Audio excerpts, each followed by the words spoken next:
Bueno, vamos a empezar. Buenas tardes a todos. Para mí sois todos amigos, aunque no os conozca algunos. La amistad es el principio de la fraternidad universal, que es uno de los principios que nosotros defendemos. Y evidentemente también Torkon Saridarian. Bien, vamos a hablar de este personaje, Jordano, ambientado con una música de fondo apropiada.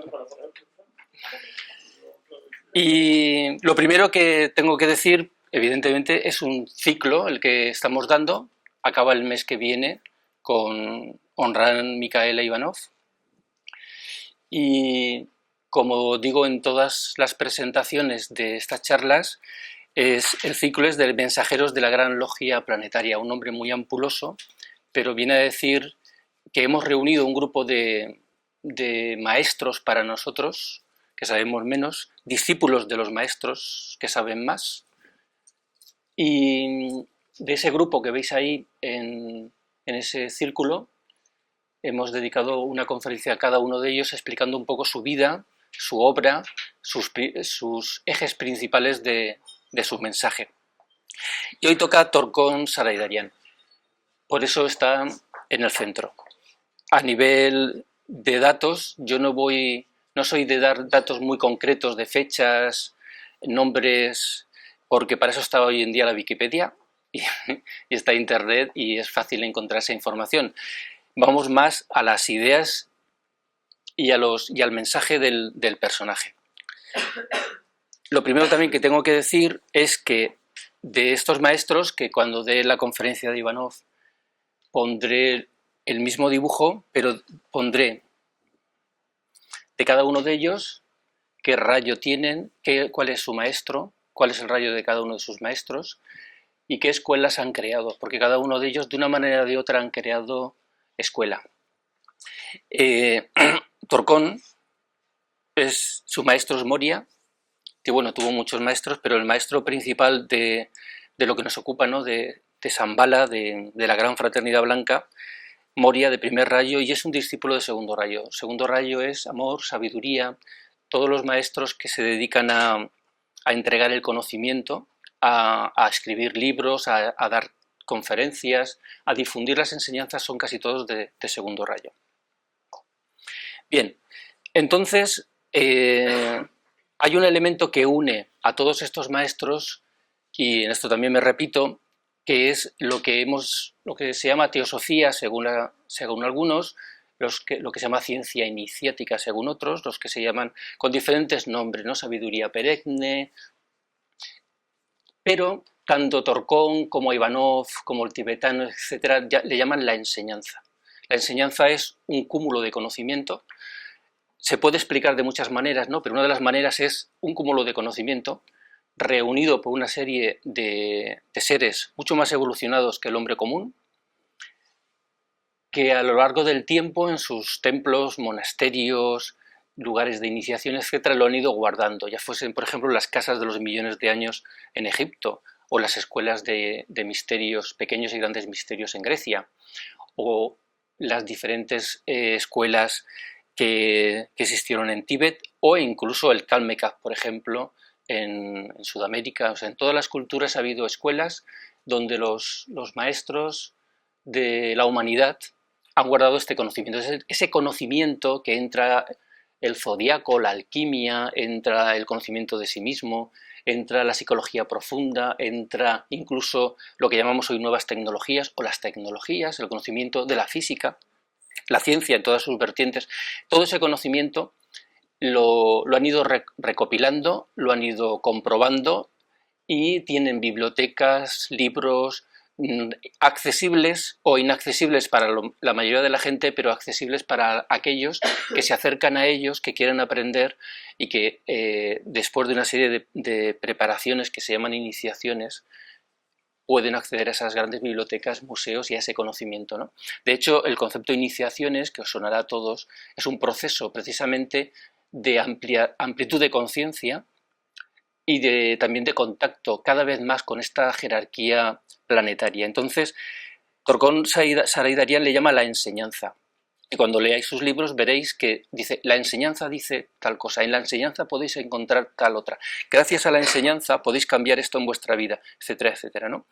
Entonces, fijaros, él dice ahí, toda la sabiduría acumulada de los siglos, del pasado, del presente y del futuro.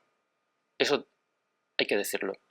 Y aquí dice, hay quien opina que hay muchas enseñanzas. Esto es una de las principales enfermedades. Hay solo una enseñanza, pero eso sí, la enseñanza es interpretada en centenares de formas. Por eso yo y mi grupo, bueno, lo de mi grupo es muy posesivo, ¿no? El grupo de estudios teosóficos, estamos desentrañando las enseñanzas de todos estos maestros porque son diferentes puntos de vista, son complementarios entre sí. Y gracias a unos u a otros, también dependiendo de cómo somos nosotros, de nuestra propia personalidad, podemos acceder al conocimiento de una o de otra manera. Los que se encajonan en su propia línea como la única forma para volar se están privando ellos mismos de otros rayos de sol. Es como si uno dice, pues yo soy de Krishnamurti y a mí me llega Krishnamurti y yo evidentemente lo entiendo y evidentemente es uno de los maestros que nosotros estamos propagando sus enseñanzas, ¿no? Pero si uno dice yo soy de Krishnamurti y no quiero saber nada de Blavatsky, no quiero saber nada de Ivanov, no quiero saber nada de Anglada, no quiero saber nada de los Roerich, etc., pues en realidad es como si se estuviese estuviera poniendo una cosa aquí que no le deja ver más allá. Y entonces eso simplemente yo creo que es de sentido común. Cuando uno se centra en un algo solamente y no ve el resto, pierde amplitud, pierde conciencia, ¿no?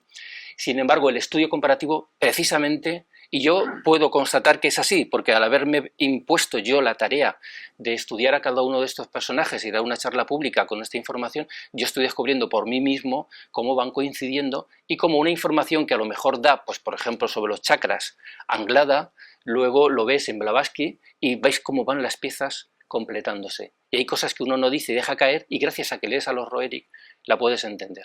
Entonces, es a nivel de estudio. De hecho, el segundo principio de la Sociedad Teosófica, nosotros no somos de la Sociedad Teosófica, pero el segundo principio, pensamos que los tres principios son universales y cualquier grupo que quiera estudiar esoterismo los tiene que aplicar de una manera o de otra. El segundo es el estudio comparativo de religiones, ciencias, artes, filosofías. Pues esto es un ejemplo de eso. El estudio comparativo de cada uno de estos maestros, incluso en su vida, porque en su vida fueron ejemplo de estas enseñanzas. Entonces, nos vamos a centrar hoy en Torkon Saraydarian, armenio, vivió en Turquía, en Estambul, estudió sus primeros años en toda aquella zona del planeta, estuvo en monasterios sufís, estuvo estudiando con los derviches, estuvo en Jerusalén estudiando con maestros judíos cabalistas, pero el primer maestro que tuvo fue su padre, que ahora vamos a ver. Ahí tenéis una foto simplemente para que veáis un poco. A mí me gusta poner fotos para que conozcáis un poco mejor al personaje. Está él ahí, se casó creo que 2 veces, tuvo hasta 5 hijos, pero solamente su hija, Gita Saraydarian, ha seguido su legado. La foto del medio está su padre, el de la derecha, su madre, él es el de abajo, están sus hermanas y otros familiares que no conozco. Una foto de 1953, que luego la veremos un poco más adelante, en su estudio, abajo bailando con sus hermanas, y estos dos de aquí son su padre y su madre. Quizá sería mejor que os pusierais por allí, ¿no? Cargáis con la silla y así, exacto. Bien, entonces, sí que quería contar, pero voy a aprovechar. Ahí he puesto sintéticamente las diferentes influencias y maestros que tuvo su propio padre, el reverendo Bola, un cristiano, Blavatsky, el tibetano, el maestro Moria, el Agni Yoga, sufís, derviches, cristianos judíos, ¿no? Pero me detengo en el padre. El padre fue su primer maestro. Hay una frase del Bhagavad Gita que dice que cuando el yogi avanza en el sendero, puede conseguir que en su siguiente reencarnación nazca en una familia de yogis. No la digo literalmente, pero esa es la frase. Viene a decir que si una persona está suficientemente evolucionada, puede conseguir, a través del karma que ha generado, que nazca en una familia que le va a ayudar a crecer más rápidamente. Y él nació en una familia así, no tanto por su madre, que su madre siempre fue como más escéptica, como más con los pies en la tierra, pero su padre pertenecía a una hermandad que estudiaban al mismo tiempo el cristianismo, las enseñanzas musulmanes, las enseñanzas de la India, de Krishna, los Upanishads, los Vedas, y lo estudiaban todo buscando las correlaciones de esas enseñanzas. Y su padre ya desde pequeño lo fue educando. Por ejemplo, a los 8 años de edad, una noche lo montaron a caballo y se lo llevó a una casa vieja. Y no le dio explicaciones, dice, yo simplemente, tú vente conmigo, que ahora tienes la edad adecuada, y aparte no sé si era la luna de Tauro o era un momento astrológico especial. Y se lo llevó a esa casa. Había gente ahí protegiendo la casa, estaban todas las luces apagadas, había antorchas, había velas. Entraron dentro, había gente, todo muy silencioso, él estaba asustado, pero su padre le puso la mano en el hombro para que se calmara.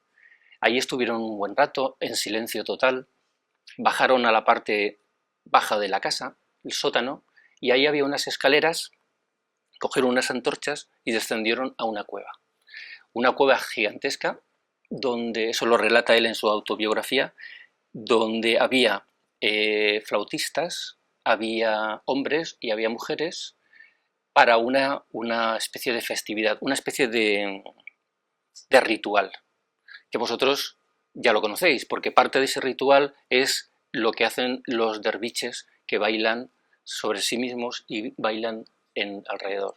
Entonces, él tenía que estar ahí escuchando sin hacer nada, y empezó a ver cómo incluso se hizo una especie de representación teatral.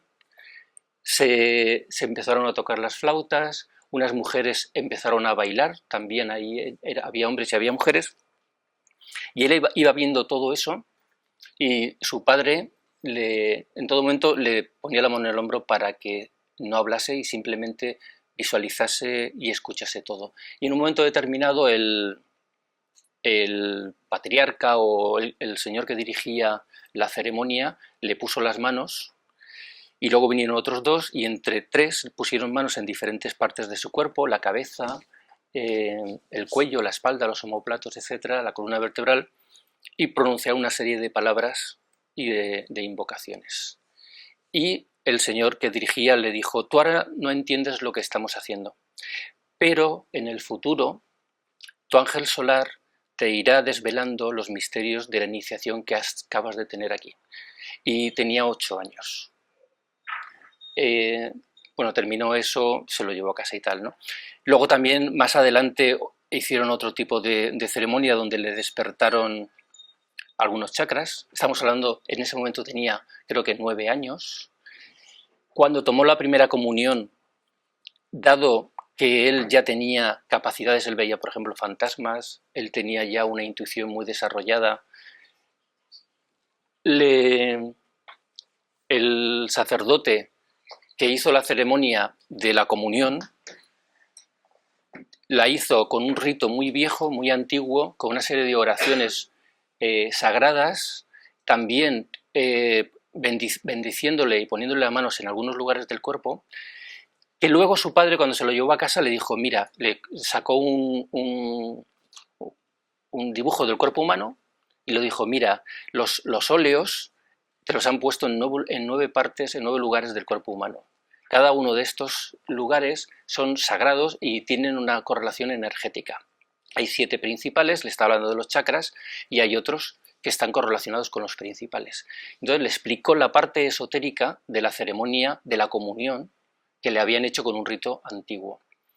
Y en todo momento su padre, los sacerdotes eran muy religiosos, los sacerdotes de su pueblo, la gente con la que se iba encontrando, todos iban diciendo que él estaba siendo preparado para servir a unos seres maravillosos, inmortales, que vivían en el este, en los Himalayas. De hecho, bueno, antes de que me olvide, también había una señora que él le llamaba su segunda madre, que era todo lo contrario que su madre. O sea, su madre tenía los pies como muy pegados a la tierra, ¿no? No digo que fuera materialista, pero sí que, digamos, que estaba como más apegada a la tierra.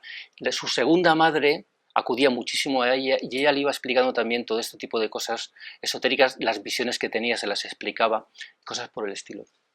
Y él llegó, su padre le explicaba también que era Shambhala. Ya en aquel tiempo, estamos hablando de eso, 9, 10, 11, en esa edad su padre ya le explicaba que era Shambhala. Y él, en una ocasión, lo cuenta su biografía, tuvo un sueño. En ese sueño caminaba por un desierto, estaba a punto de morir en ese desierto, hasta que llegó a una especie de ciudad. Una ciudad que tenía una entrada con 2 grandes columnas y una puerta que impedía el paso. En ese sueño, una mujer que iba delante de él llegó a la puerta, golpeó la puerta para entrar y no le abría nadie. Siguió golpeando y no le abría nadie, siguió golpeando y no le abría nadie. La mujer, desesperada o desesperanzada, bajó la cabeza y se fue. Todo eso lo relata él de su sueño. Él, viendo eso, dijo, a mí tampoco me van a dejar entrar. Sin embargo, se animó, golpeó una vez la puerta, no la abrieron, golpeó 2 veces, no le abrieron, golpeó la tercera vez y se abrió la puerta. Y entonces cuenta que un ser muy alto, gigantesco, le recibió y le permitió entrar dentro de la ciudad. Que la ciudad era un lugar maravilloso, que en el centro de esa ciudad había como una gran roca y en lo alto de la roca estaba el Cristo. Y el Cristo se dirigió a él, también lo bendeció. La bendición es algo que se ve mucho en la vida de Torcón.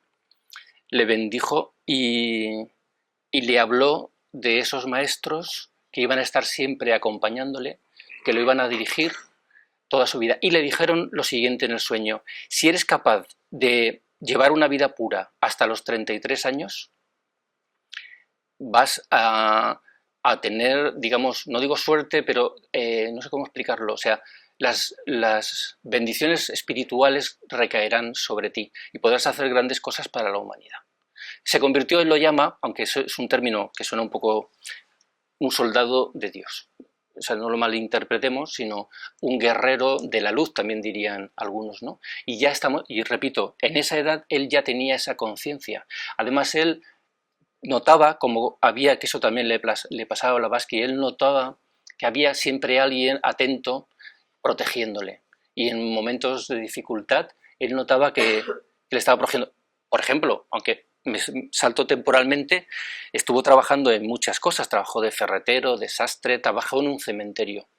Y él, cuando estaba trabajando en el cementerio por las noches, notaba como sombras entraban en la habitación y pretendían, como en las películas de vampiros, o sea, pretendían como lanzarse sobre él y quitarle la energía y obsesionarlo, es el concepto que se suele utilizar en el mundo espiritista, para sacarle sus energías y dejarlo, ¿no? Y sin embargo, aparecía una luz, aparecía una voz en diferentes momentos que ahuyentaban esas sombras y que lo protegían de esa oscuridad. Eso le pasó varias veces en su vida. Oscuridad, cuenta, por ejemplo, mucho más adelante, cuando daba conferencias, estar dando una conferencia y notar a alguna persona en concreto que estaba como lanzándole formas mentales negativas.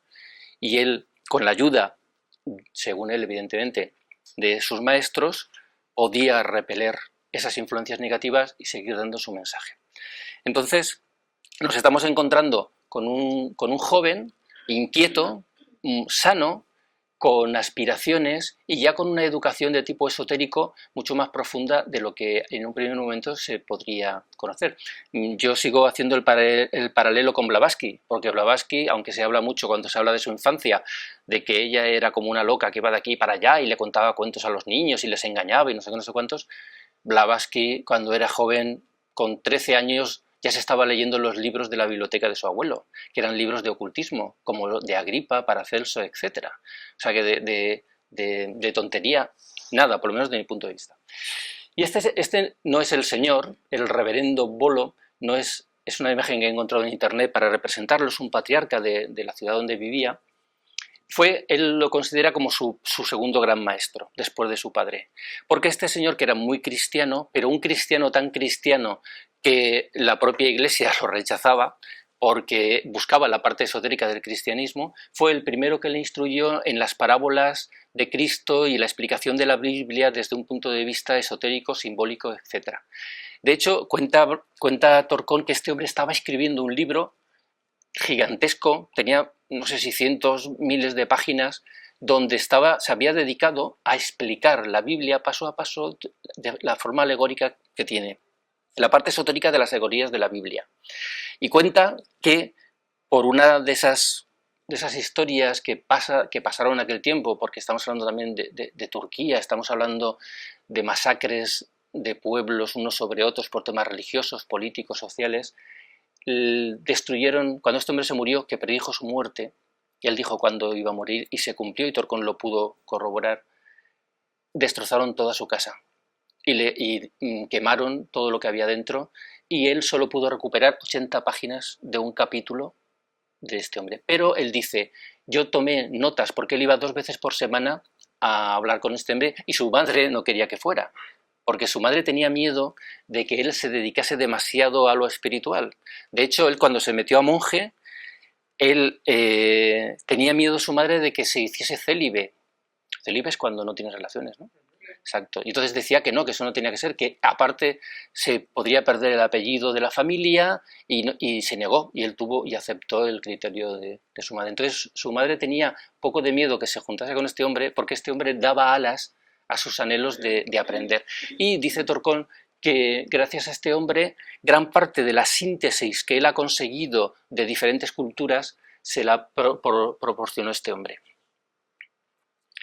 Los derviches, pues lo que os acabo de contar, no solamente es que su padre lo llevó a esa cueva subterránea y recibió una iniciación, que, vuelvo a hacer el paralelismo con Blavatsky, lo bueno de estudiar a todos estos personajes es que te das cuenta, Blavatsky también fue iniciado con los derviches, lo cuenta en Isis sin velo, y como las ceremonias que son para hombres y mujeres, cosas que podía contar y cosas que no podía contar. Torcón tampoco lo cuenta todo, cuenta aquello que él cree que se puede entender y no malinterpretar.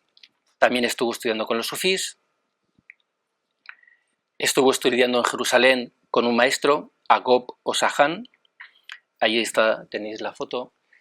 En Jerusalén no solamente estuvo estudiando la Cábala y el Zohar y el Sefer Yezirat y otros libros sagrados, ¿no?, sino que allí contactó con gente, por ejemplo, se puso a trabajar con un sastre, que ese sastre era muy religioso, pero no religioso cristiano, era muy religioso en el sentido esotérico, ¿no?, místico. La palabra sería místico. Y como él era un gran trabajador, y además tenía ese carisma y ya esa actitud de pureza, este sastre se dio cuenta, lo invitó a su casa y allí él tenía una biblioteca gigantesca de libros de todas las religiones. Y él también ahí empezó a aprender un poco más de las enseñanzas, de la enseñanza. No solamente eso, encontró más gente, se hizo amigo, se metió en una hermandad, que luego resultó que la dirigía un amigo de su padre, de la hermandad en la que estaba su padre, y allí es donde descubre, en Jerusalén, empieza a descubrir las enseñanzas más conocidas en Occidente de esoterismo, ¿no?, que es Blavatsky, de la Sociedad Teosófica, es el tibetano, Alice Bailey, de la Escuela Arcana, y es el Agni Yoga de los Roerich del maestro Moria. Dice él, es que lo dice en su vida. Después estudié a Blavatsky. Dice, amo a Blavatsky muchísimo. Eso fue su primera influencia. De hecho, él tiene, su hija plasmó un sueño de él, que es una universidad. Una universidad que sería el equivalente a la Academia Platónica hoy en día. Sería lo más parecido a la Academia Platónica que existe en Occidente. Y también un poco de escuelas de misterios, de los pequeños misterios griegos. Y en el plan de estudios de esa universidad hay resúmenes de la doctrina secreta de Torcón Saraydarian. No solo de la doctrina secreta, sino de toda la obra de Blavatsky. Él lo estudió con profundidad y además explicó en sus libros la doctrina secreta. Ahora hablaremos de sus libros. Dice, luego comencé a estudiar las enseñanzas del maestro el tibetano. Estudié estas enseñanzas por alrededor de 25 años.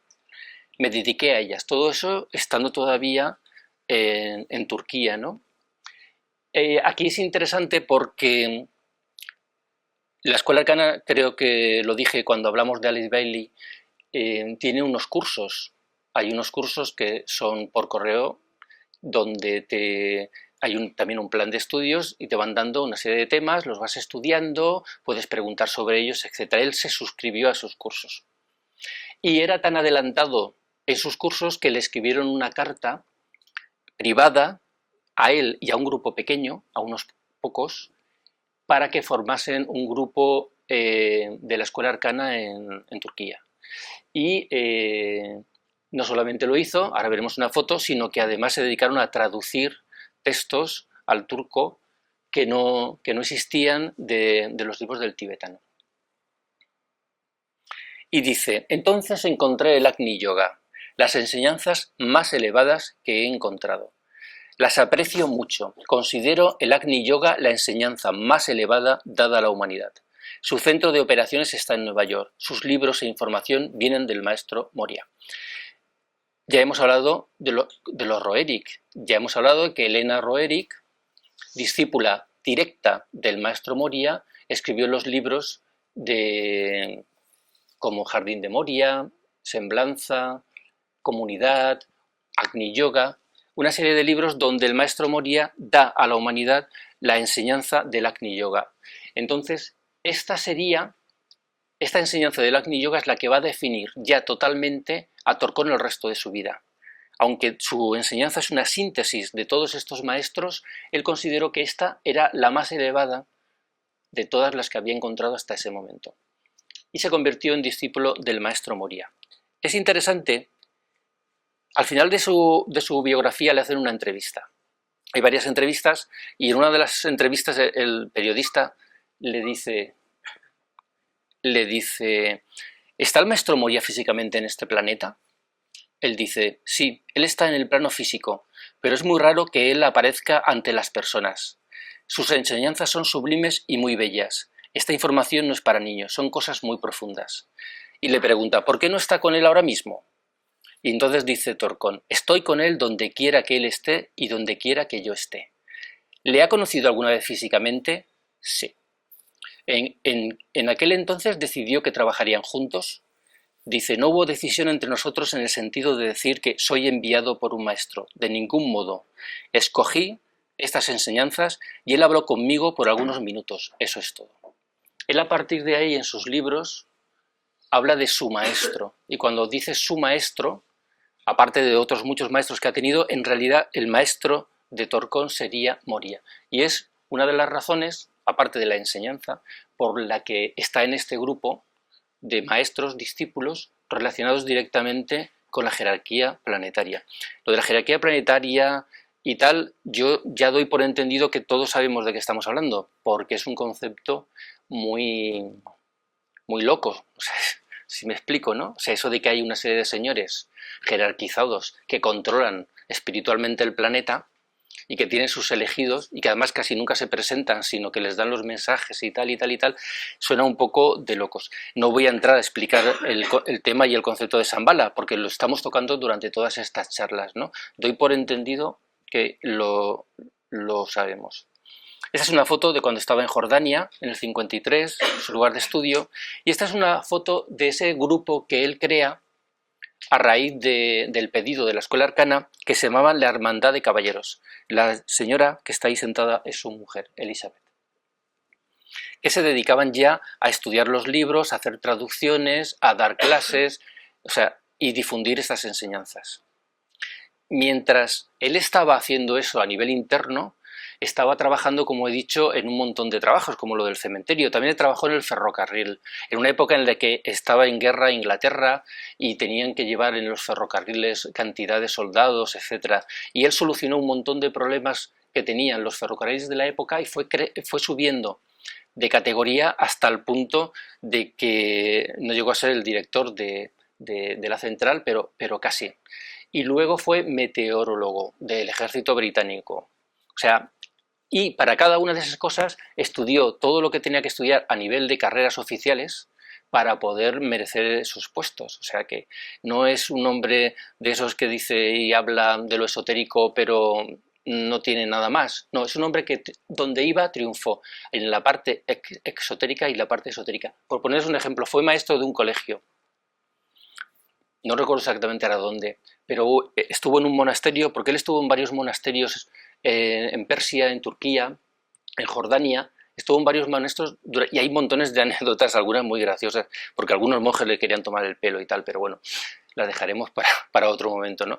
Pero sí que es verdad que de un monasterio le pidieron que dirigiese un colegio de niños pobres, que estaban en un lugar muy, muy abandonado, fuera de la ciudad, que nadie les estaba haciendo caso, y que tenían ahí a los niños como puedes tener unos borregos o puedes tener ahí unas vacas dejadas un poco de la mano de Dios, ¿no? Y él se empeñó tanto en sacar eso adelante que consiguió que las medidas higiénicas del lugar fuesen las adecuadas, les dio a los niños una educación.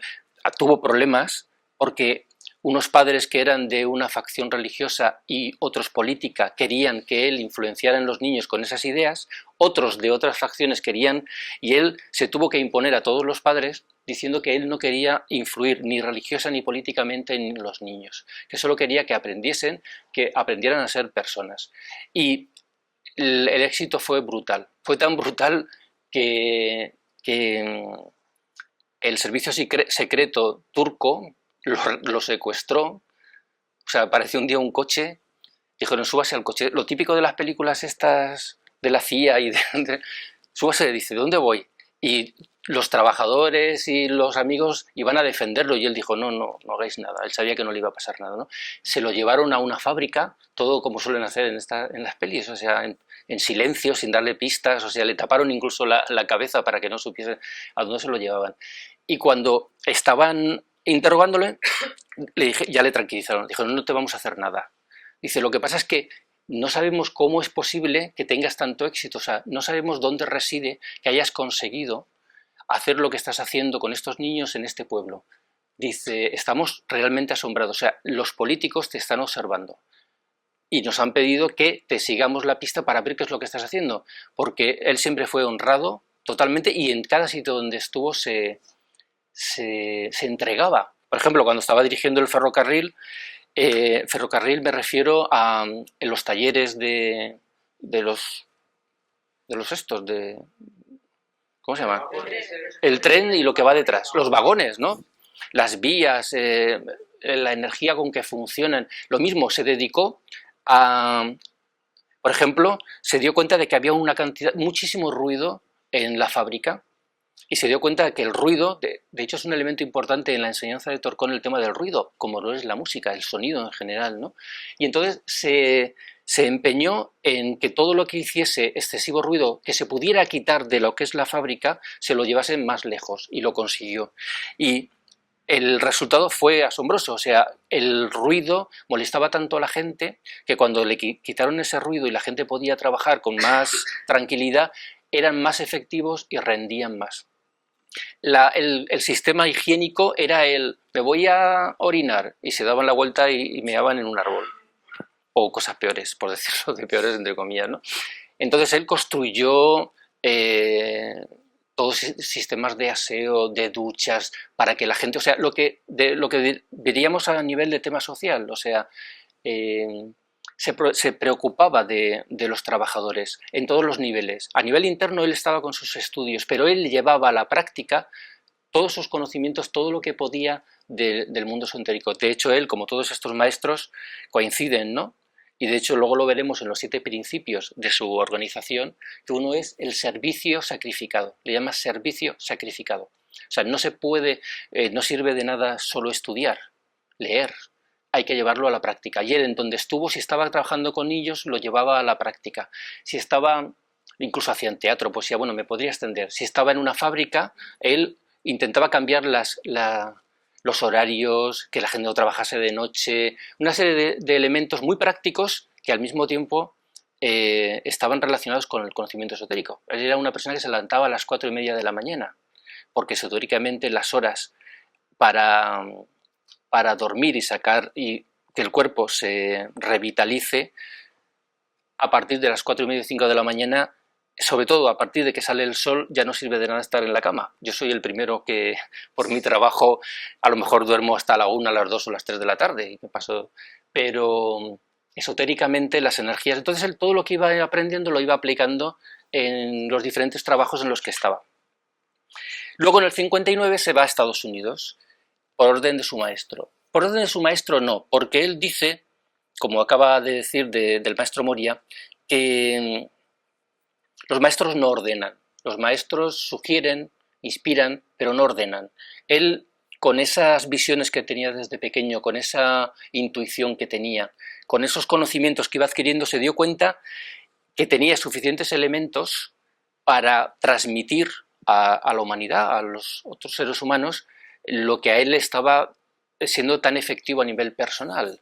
O sea, y se fue a Estados Unidos con toda su familia con la idea de llevar allí todos estos conocimientos. Entonces, él como estaba en la iglesia, lo que no recuerdo ahora mismo qué tipo de iglesia de todas las que hay, cuando fue a Estados Unidos, primero fue a Nueva York y luego se fue a Los Ángeles, y allí fue ordenado ministro. De hecho, ahí tenéis una foto en Los Ángeles, California, donde fue ordenado. Y durante un tiempo él seguía con sus actividades, pero dentro como trabajo de la iglesia. Y su afición al esoterismo era tan grande que al final chocó con la organización y la jerarquía de la iglesia y tuvo que dejárselo. A partir de ahí tuvo que buscarse la vida y seguir por su cuenta. Entonces, crea un grupo. Hay que decir que Torcón llega a Estados Unidos con muchísima ilusión y al poco de estar en Estados Unidos se enamoró de Estados Unidos, se nacionalizó americano y a partir toda su vida la pasó en Estados Unidos, aparte de los viajes que hizo por todo el mundo para dar conferencias, charlas, etcétera, ¿no?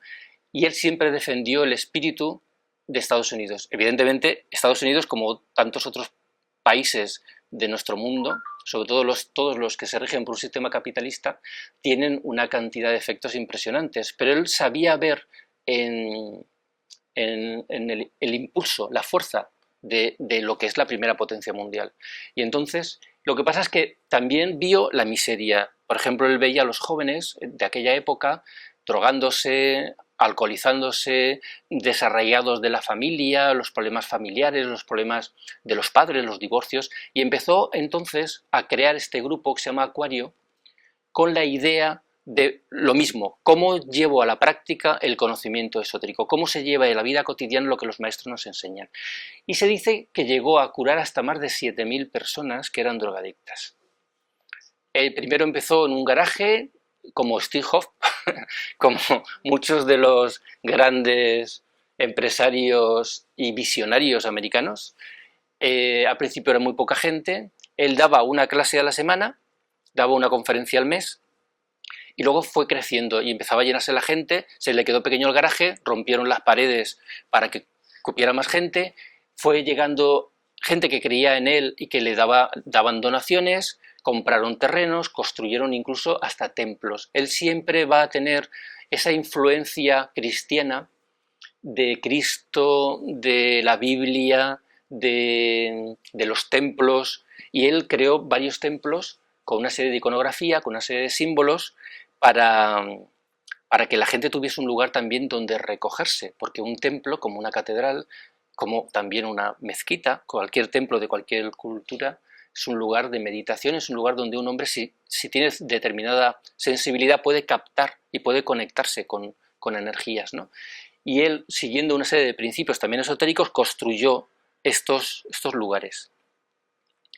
Luego también se creó una fundación, Torcón Sarayderian Group, donde se gestionase todo el trabajo que él estaba haciendo. Se grabaron DVDs, o sea, hay una cosa que hay que entender de Torcón. Se parece mucho, digamos que él es como si hubiese adaptado todo el conocimiento esotérico a la mentalidad americana.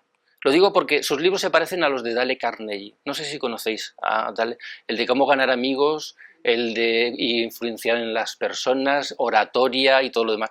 No sé si habéis leído estos libros, pero son libros con muchos ejemplos, con punto 1, punto 2, punto 3, punto 4, punto 5.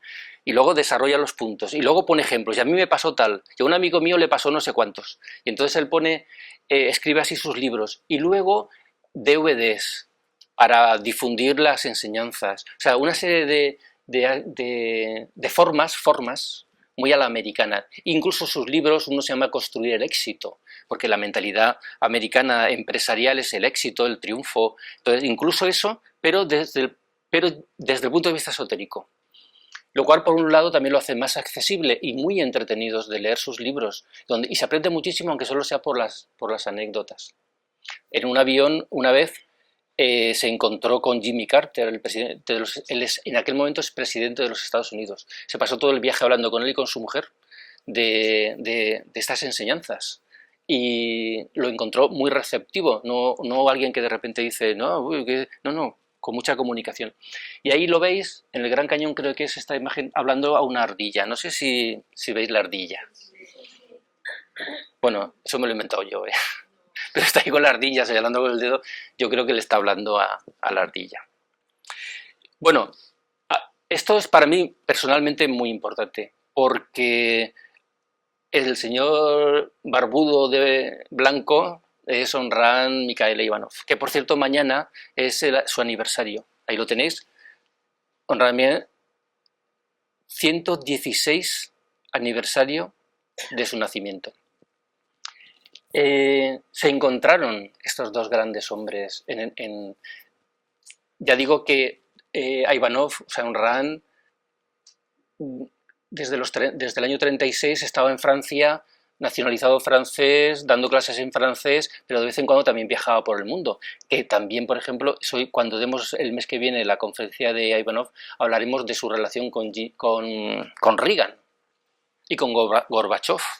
Pero en este encuentro se encuentran los dos Torcón y es muy emotivo porque si os leo lo que pone ahí, dice: la siguiente bendición, es que en su autobiografía habla del concepto de bendecir y habla de los momentos en su vida en que le bendijeron su padre, el obispo patriarca del pueblo donde vivía, los derviches, los sufís, etc., ¿no? Dice: la siguiente bendición tuvo lugar en Sedona, Arizona, cuando encontré un alma muy notable en 1982. El maestro Honran Mikhail Ivanov. Tuvimos una conversación muy confidencial, que no cuenta, por lo menos en la autobiografía no está, en un cuarto pequeño donde él estaba alojado como invitado. Después de nuestra conversación, él me dijo: póngase enfrente de mí, le debo bendecir. Puso sus dos manos en mí y en silencio me bendijo por al menos 10 minutos. Sentí una gran energía descendiendo sobre mi cerebro y sistema nervioso, y con esa energía un empeño para servir y un espíritu de valentía. Cuando abrí mis ojos, estábamos ambos envueltos en lágrimas.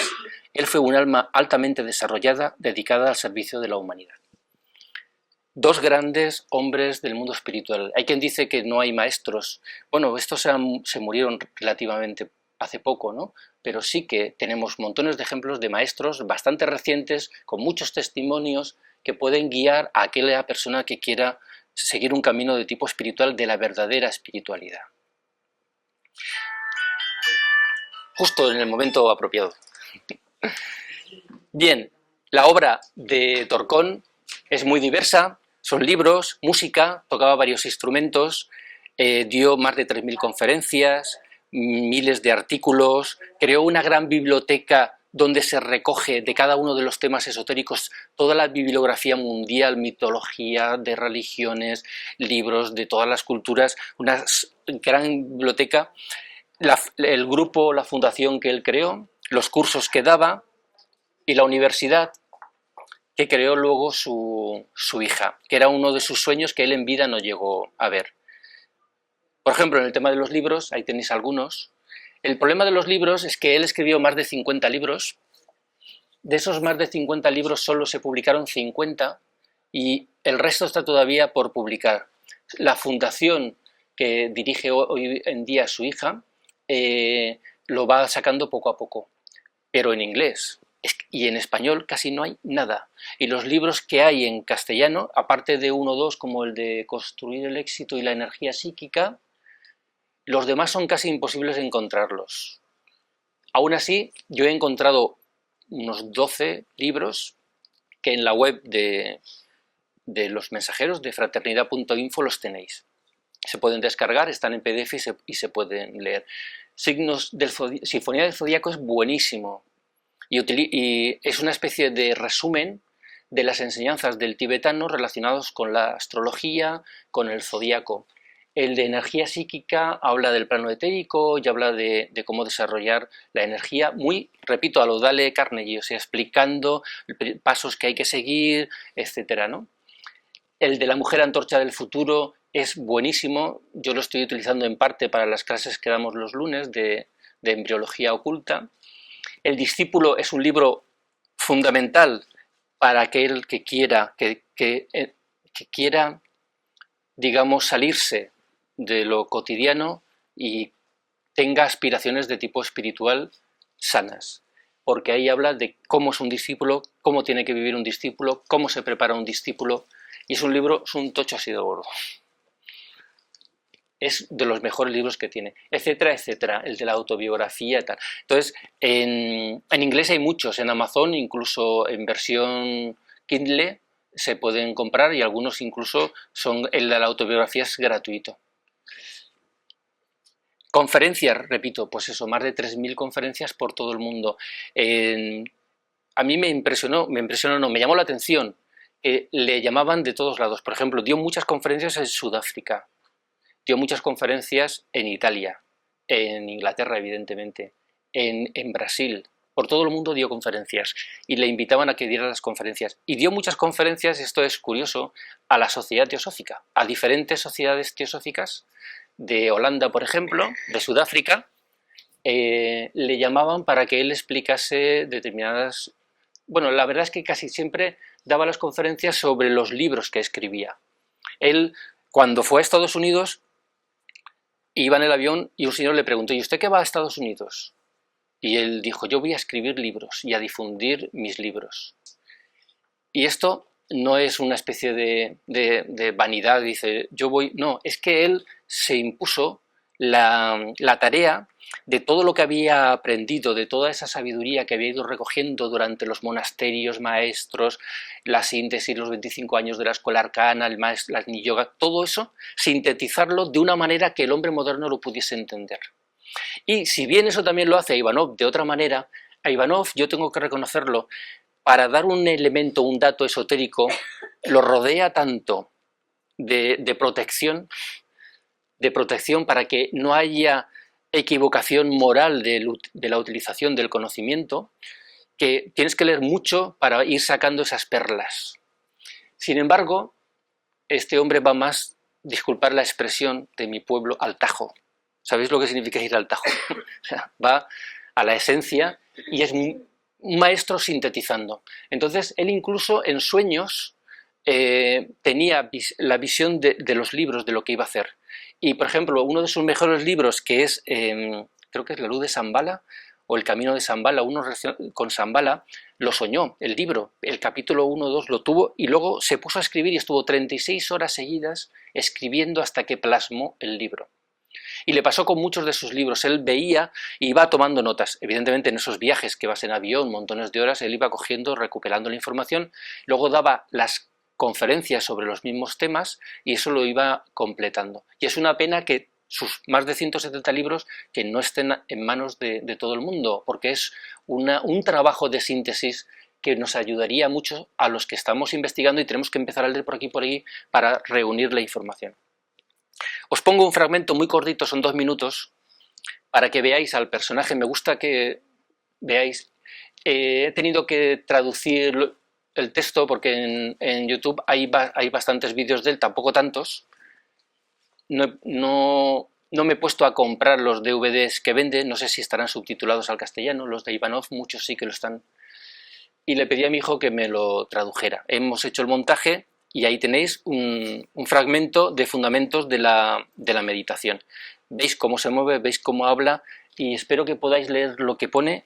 No sé, ¿lo leéis más o menos bien? Más o menos, ¿no? Relax, integrate, align your bodies. When you do that, you are protected in the light of your soul. Nothing happens to you. See? But this is a science, as every science has its pitfalls, difficulties, dangers. This is also has everything. So that's why I wrote 10, 15 pages in Science of Meditation, and also in the Psyche and Psychism, I wrote another 20 pages about dangers of meditation. And there is no danger in meditation if you do right. See, if you are using your knife unintelligently, you can cut your hand. But if you use the knife right way, you can do lots of things. See, it depends what you are doing. So you are going to learn the science. That's why I wanted you to give you the fundamentals and real basics of meditation. Meditation, go learn relaxation for 1 month. Another month, integration. Another month, alignment. Then start your meditation. You will see how much your balloon will raise. Yeah, there is no time. Because my boss says stop. No pude traducir el chiste. Si alguien sabe inglés y lo ha podido... No sé lo que decía en el chiste. Que ya era el jefe. ¿Y qué jefe? Bien, la música es fundamental en Torcón. De hecho, cuando daba conferencias muchas veces luego tocaba el piano. E incluso hay una danza de la que no he podido reunir información que también la practicaban, lo cual me recuerda muchísimo también a Ivanov y la paneurritmia, ¿no?, de la Fraternidad Blanca Universal. Y os he puesto un fragmento muy, muy cortito de una melodía que se llama Aspiración.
Bueno, en YouTube hay bastantes no, habrá unas 10 o 20 fragmentos de sus obras. En las tiendas de Amazon y de Apple hay discos enteros que se pueden... Y en la fundación creada por él y luego continuada por su hija, que ahí tenéis, se pueden también comprar bastantes de sus obras. Compuso, bueno, cientos y muy variadas, también con cello, también con violín, también con piano, etc. Esa es su hija, simplemente la muestro para que sepáis quién es.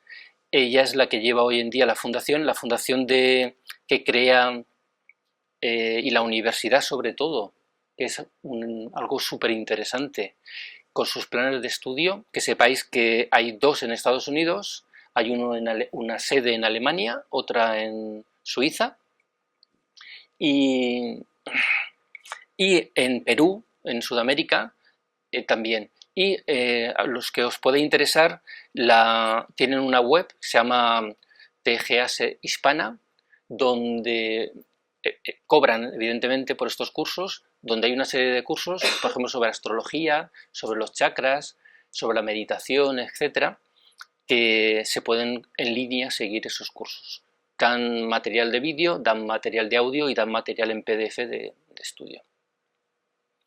Bueno, no me voy a extender ya demasiado, simplemente las enseñanzas tengo que pasar por encima porque sería hacer una especie de resumen de sus obras, pero sí que os diré lo que vamos a ver ahora, que es una síntesis muy, muy grande, ¿no?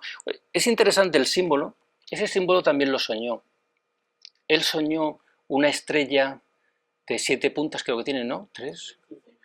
Y con la cruz en el centro, y no supo interpretarlo al principio, y luego llegó a la conclusión, porque volvió a soñar varias veces en el mismo símbolo, que tenía que ser el símbolo de su organización. Y lo utiliza para explicar, con este método que os estoy diciendo tan pedagógico, dice, sus pasos por la senda de la espiritualidad, esto es alguien que habla de él, sus pasos por la senda de la espiritualidad están signados por la generosidad y la intención purísima de poner al alcance de la mayoría lo que desde antiguo solía reservarse al ámbito de círculos cerrados, las escuelas de misterio. O sea, pone al alcance de todos los públicos el conocimiento de las escuelas de misterio, pero bien explicado.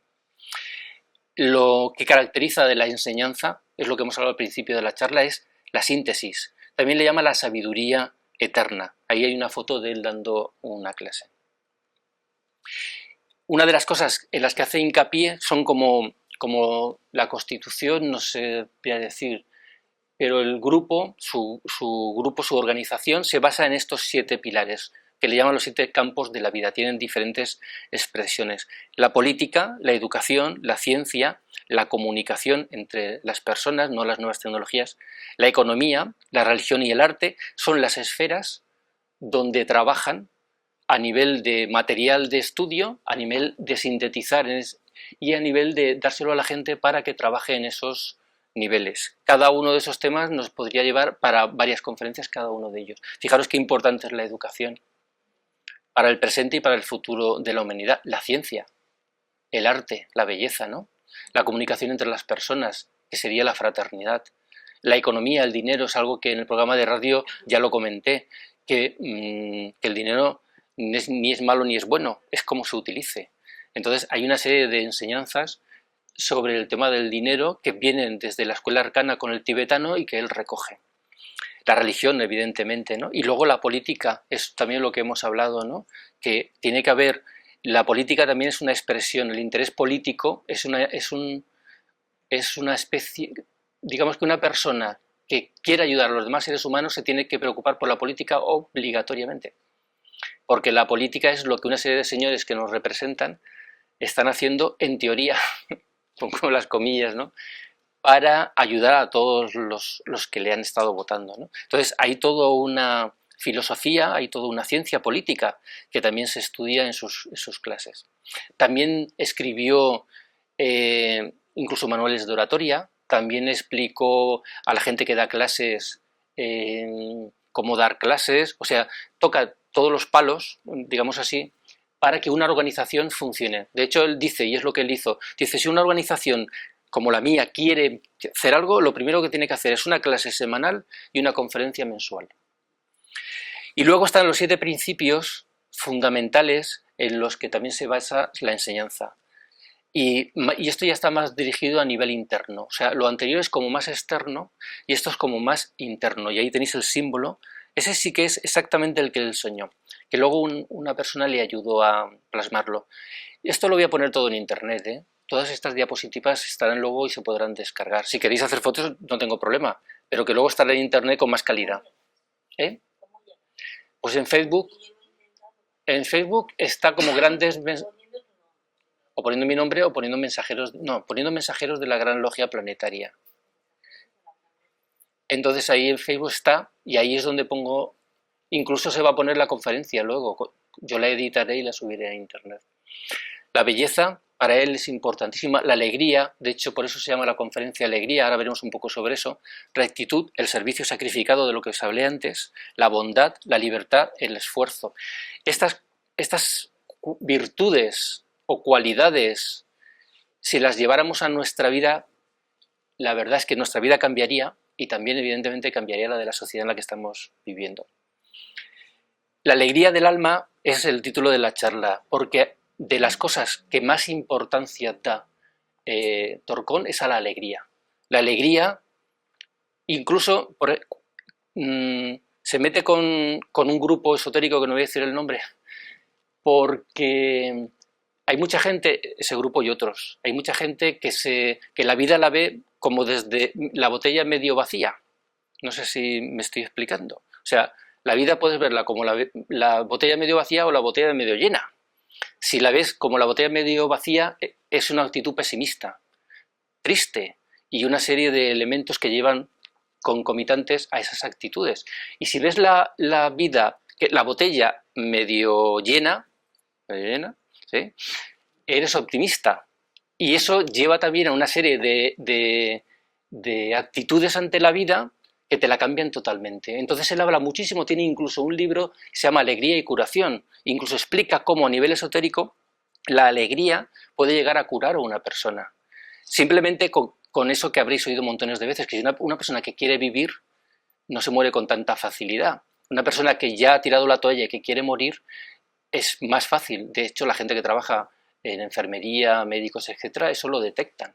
Entonces, cuando una persona tiene optimismo ante la vida, tiene ganas de vivir, es alegre, es que incluso, y él da la explicación esotérica, la alegría es como una especie de entusiasmo. La palabra entusiasmo significa enteos, estar con Dios. Es como si te llenase una energía divina que te da fuerza, te ilumina, te da más magnetismo, y en realidad a nivel físico está relacionado con los chakras, porque la alegría hace que fluctúe dentro de ti la energía, te pone en contacto con la naturaleza, con las fuerzas de la naturaleza, y hasta es posible que te llegue hasta a curar, por lo menos en un determinado nivel, o por lo menos que ayude a la curación, si no te cura. No porque ahora nos contemos un chiste y nos pongamos a reír, si uno tiene cáncer se le va a curar. A ver si me explico, ¿no? Pero la alegría es un elemento importantísimo, y la verdad es que incluso está estudiado psicológicamente. Yo recuerdo un vídeo de psicología pura y dura, no era esoterismo, donde hablaba te ponía el ejemplo de una mujer que cuando iba a trabajar salía, no saludaba al vecino, iba por el parque y iba cabizbaja, y entonces se quejaba de que la gente no la quería y estaba triste y tal, ¿no? Entonces le hicieron cambiar el chip. Entonces empezó saludó en el ascensor al vecino, ¡ay, cómo estás! No sé qué, ¡ay, qué perro más bonito! No sé cuánto. Luego en la calle saludaba y sonreía a la gente, y ese cambio de actitud hacía que la gente fuera recíproca, le devolviese lo mismo, le devolviese sonrisas, le devolviese esa actitud generosa, ¿no? Entonces ese es el principio de la alegría. Si uno lleva la vida con ese optimismo, está moviendo energías que le ayudan también incluso a crecer y hasta, según él, hasta curar. Esa es una foto que él tiene con su perro, Suki, le llamaba Suki, que yo creo que es uno de esos tibetanos, ¿no? Entonces yo he aprovechado esto y he puesto el de Krishnamurti, que no sé cómo se llamaba, lo he buscado por internet, pero no he encontrado el nombre del perro de Krishnamurti. Pero entonces he dicho, ¿y por qué no pongo yo José Rubí y su perro Maki? Y ya puestos, y como estamos con el tema de la alegría y la felicidad, eso es la felicidad. Ojo, aparte, no sé, es que claro, no se ve muy bien, pero ahí está sonriendo. No es el enfoque, es que está sonriendo. Y fijaros qué feliz está. Yo iba a poner censura, porque ahora está de moda lo de censurar, pero yo digo, no, si está patas arriba. Como esa tengo montones de fotos, pero digo, no voy a aburrir aquí a la gente, ¿no? Bueno, dice sobre la alegría: cuando experimentes alegría, trata de que por lo menos durante unas pocas horas ese sentimiento tuyo persista, permaneciendo tú en esa ola de alegría. Un minuto de alegría puede encender en ti todas las luces y convertirte en una persona más exitosa, bella y atractiva, incluso durante muchos meses. Y ahora, aunque es un poquito largo, yo os pido que me dejéis leerlo. Con esto acabamos. Es una frase del final de su autobiografía, donde es una especie de mensaje póstumo. De hecho, fue un discurso que dio y poco después se murió. Él no estuvo enfermo en toda su vida, pero como Krishnamurti luego murió de un cáncer. No sé si era del bazo o de páncreas, no sé de qué era, pero murió de un cáncer. Pero no estuvo enfermo en toda su vida y fue un hombre muy energético, con mucha fuerza, siempre derramando esa sonrisa, esa alegría. Eso fue siempre, toda su vida. Dice: soy un hombre con todos los vicios y las virtudes de un hombre. Soy un trabajador y creo que si alguien trabaja inteligentemente, su vida se convierte en un guía para otros. Intenté presentarme como un hombre de talento creativo y un obrero trabajador, nada más. Mi amor, mi gratitud y mi aprecio para ustedes es infinito. En los mundos más altos me encontraré con las luces que dimanan de sus corazones y sentiré la alegría de que son un grupo consciente viviendo para la humanidad. Así los maestros gozarán y enviarán sus bendiciones y luz para siempre. Bendigo a todos ustedes. Que el Señor descienda en sus corazones, ilustre sus mentes, sane sus cuerpos, traiga éxito y prosperidad para sus vidas. Ese es mi deseo.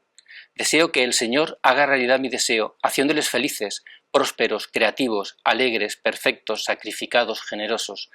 Den su amor, den su luz, den su energía a todo el mundo. Nuestro templo se construye en la belleza. Piensen en la belleza, fúndanse en la belleza, actúen en la belleza. Si ustedes hacen estas cosas, ustedes verán que siempre tienen la asistencia de seres invisibles. Les ayudarán en los momentos más oscuros de su vida. Dios los bendiga. Y eso, me hago eco de sus palabras y os lo dedico yo a vosotros. Y se acabó.